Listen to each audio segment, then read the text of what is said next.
The narcissist silent treatment is psychological, emotional, mental abuse to literally torture you.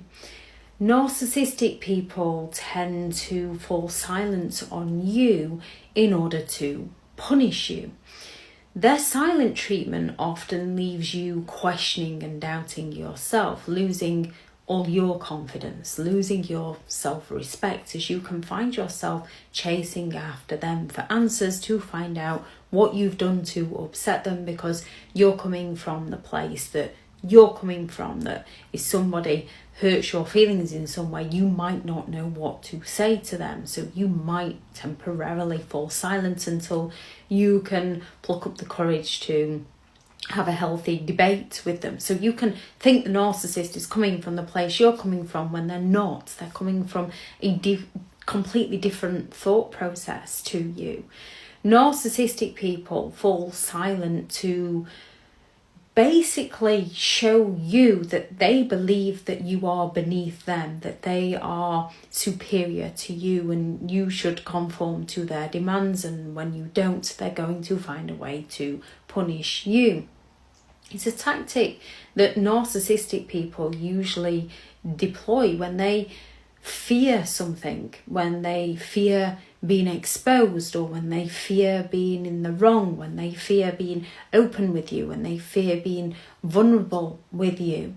When they're not getting their own way, they'll choose to fall silent towards you rather than open up and communicate with you.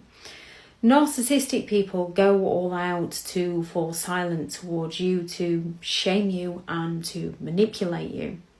More often than not, the best way to handle this is to respect their silence and remain silent towards them. You can say, I see you're upset, I'm here if you need me, and leave them to approach you. With the majority of narcissistic people, they're not going to want to let their ego slide. They're not going to come to you.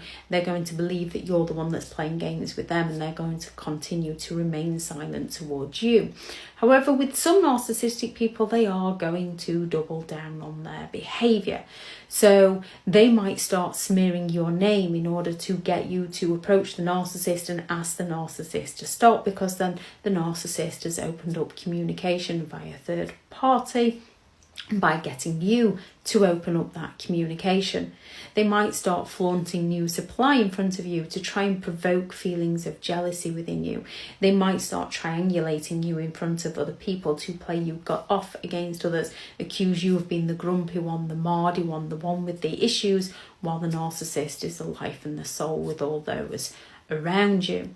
Or they could potentially just act like nothing has happened and just talk to you like nothing ever happened, like that argument didn't occur, like them falling silent on you wasn't an issue.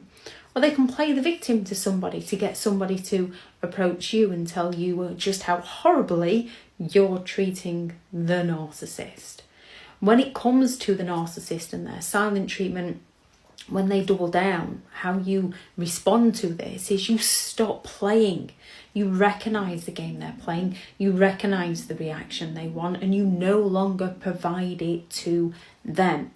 You have to remember you cannot change who they are as a person. They've been that person for a long time. They're running off the programming within their own mind that they write to serve themselves. You cannot change them. They do not see themselves as the problem, and you cannot help them. They use your helpfulness to exploit you and to manipulate you and to get their needs met by you. What you need to remember when you're dealing with a narcissistic person is when it comes to communication, they're extremely limited. They have extremely limited communication skills. They only really know manipulation skills, and once you get a hang of their games and work out what they're doing and stop playing, yes, many will double down. However, the longer they go not getting the supply they need from you, the more likely they are to leave you alone. Those who lack empathy, some can be dangerous, so your safety must always come first.